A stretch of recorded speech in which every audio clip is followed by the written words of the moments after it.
The third video in our probability unit. This section involves something called permutations and combinations. A couple things you're going to want to have with you for this video. You're going to want to have some paper to take some notes because I'm going to give you some formulas to use, and you're going to want to have a calculator with you. Your smartphone calculator will probably suffice because there's a couple things on here that will be new. And you'll need to do some calculations for our examples. Okay, let's get started. The first thing that you need to be familiar with is something called the fundamental counting principle, and it just says that if you have something that can occur in m number of ways and another thing that can occur in n number of ways, you can find all the possible ways that they can both occur by multiplying the two. For instance, if we had 3 pairs of pants and 2 shirts, and we're trying to figure out how many outfits we can come up with, there would be 3 times 2 or 6 possible outfits. So what does that look like? For in this case, I have pant, we'll call them pant 1, pant 2, and pant 3. And if I have 2 shirt combinations for each, you can see that there end up being 6 different branches, so to speak. And each branch represents a different outfit. Pants 1, shirt 1. This bottom one would be pants 3, shirt 2. So 3 times 2, 6 different possibilities. A fundamental counting principle tells us that you multiply those numbers to find the total. So say you had 5 shirts and 4 pair of pants, how many could you come up with? Well, I think it's pretty obvious that there are going to be 5 times 4, 20 different possible outfits.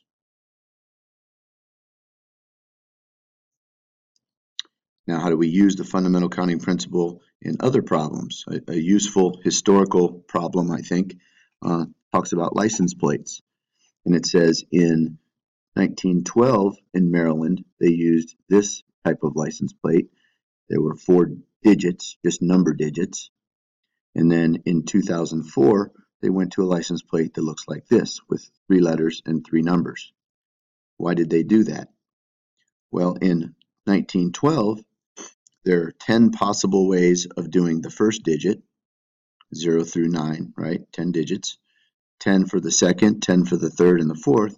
So using the fundamental counting principle, you can see that there are 10,000 different possible license plate combinations using numbers only for 4 digits. If we look at the new version, there are 26 letters in the alphabet, so 26 possible first digits, and then 26 for the second and the third, and then the numbers in the back, there are 10, 10, and 10, for a total of 26 times 26 times 26 times 10, 3 of those, 10 to the third, gives us 17,576,000 different possible license plates. So as the population in the state of Maryland increased and the number of automobiles on the road, it seems they had to go to a different system in order to have different distinct license plates. In 1966, another example, in Maryland, they had a little different license plate. They only had 2 letters and then 4 digits.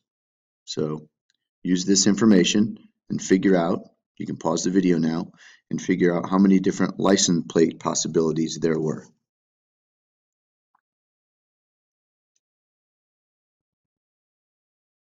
So if we have 2 letter digits first, that means that I'm going to have 26 possibilities for the first digit, 26 for the second, and then 4 number possibilities gives me 4 multiples of 10.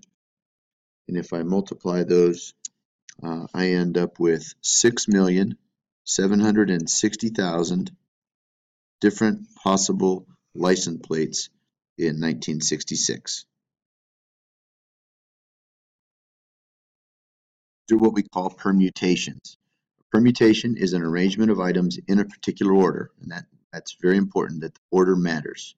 You can find the number of permutations by using this fundamental counting principle. It's something that we call factorial notation.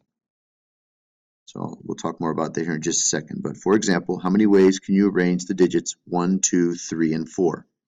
Well, if I choose 1 first, that's going to leave me with 6 different possibilities of arranging 2, 3, and 4. And if I choose 2 first, I have the same 6 possibilities, 3 first, 4 first, and so on, for a total of 6 times 4, or 24 different possible ways of arranging those 4 digits. So The 4 was the first, 3 possibilities for the second, 2 possibilities for the third, and only 1 left for the 4th digit. That's where the 24 comes from. So this is actually something called factorial, and the number of permutations can be determined by using this n factorial. N factorial is just each number times all of the positive integers below it. So 4 times 3 times 2 times 1. So the exclamation point in math means factorial. And factorial is actually a button on your calculator. If you have an iPhone and you turn your phone sideways, you get the more advanced keyboard. On the left, there's a little X factorial button. It'll save you a little bit of time. I would think most smartphones have that advanced calculator. So let's look at an example. We have the Dirty Dog Grooming Salon, and there are 10 dogs waiting to be groomed. We're interested in determining how many different ways they can be groomed. Well, if order matters, being first on the list is different than being somewhere else on the list, then we would say that there are 10 possibilities for our first dog. And then after that's been chosen, there are only 9 left for the second slot. So that's 9, and then 8, and then 7, and so on. And using the fundamental counting principle, we're going to be multiplying all those numbers.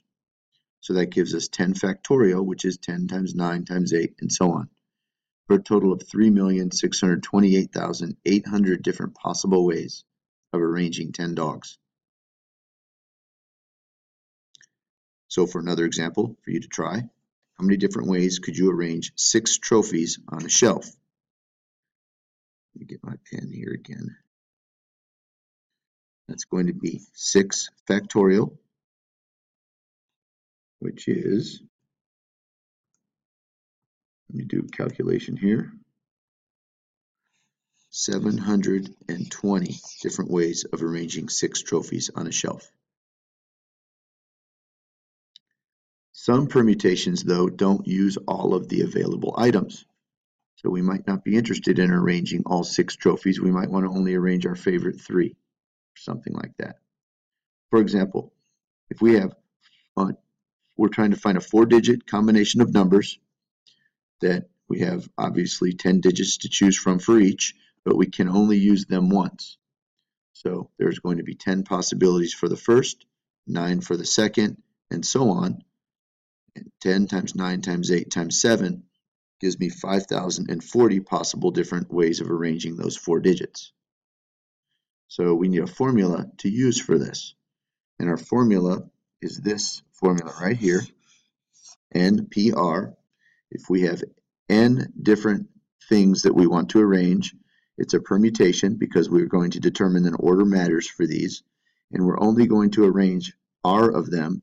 Our formula is n factorial over n minus r quantity factorial. So let's look at some examples.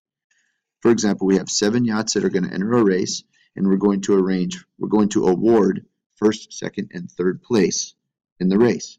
So coming in first is different than coming in second or third, so order matters here. Our formula looks like this: 7 factorial, 7p3, which is 7 factorial, over 7 minus 3, 4 factorial, for a total of 210 different ways of awarding first, second, and third place. An example for you to try, let's say we have 10 yachts in a race, so 10 of them, order matters, and we're going to again arrange first, second, and third place. So I'll give you a second. You can pause the video, see if you can answer that one.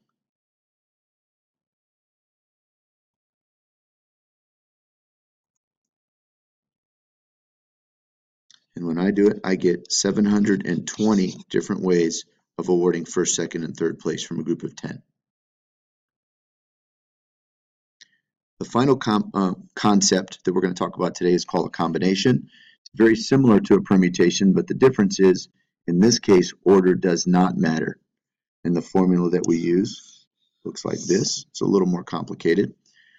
We have n different items, and we're going to choose r of them in a way that order doesn't matter. For example, we want to arrange 3 students from a group of 12. We have a chess club with 12 members, and we're going to pick a group of 3 to compete. We're not saying that being in first, second, or third is different. We just want groups of 3. So order does not matter in this case. So our formula looks like 12C3, which is 12 factorial over 3 factorial times the quantity 12 minus 3 factorial. And when you do all your calculations, you get down and have a total of 220 different ways. So let's look at some possibilities here. Let's decide, are each of these a permutation or combination? Then we'll go ahead and crunch the numbers and solve them. Essentially, the question you're asking yourself is, does order matter? If it does, it's a permutation. If it doesn't, it's a combination. So our first example is we have 4 tires on our car, and we're going to rotate it at regular intervals. Part A says, how many ways can we rotate 4 tires? How many ways can the 4 tires be arranged? So in the different locations. Pen. In this case, that's going to be 4 factorial, which is 24. It's obviously a permutation because as we rotate them, we have the same 4 tires. We just want to know how many different places we can put them in arrangements. The next one says, though, if we were going to include the spare tire, how many ways are there? So in this case, we're not using all 4 of them. We're not using all 5 of them. So we have 5 to start with. It's a permutation because order matters, and we're choosing 4 of them. So 5P4. Let's go ahead and calculate that.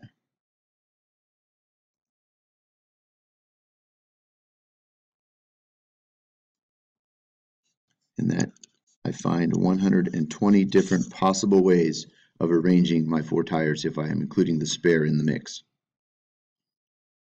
How about another example? If I have 15 students that are going to take a visit to visit a college admissions counselor, we want to know how many ways we can arrange 5 time slots. So 15 students, but we only have 5 time slots to put them in.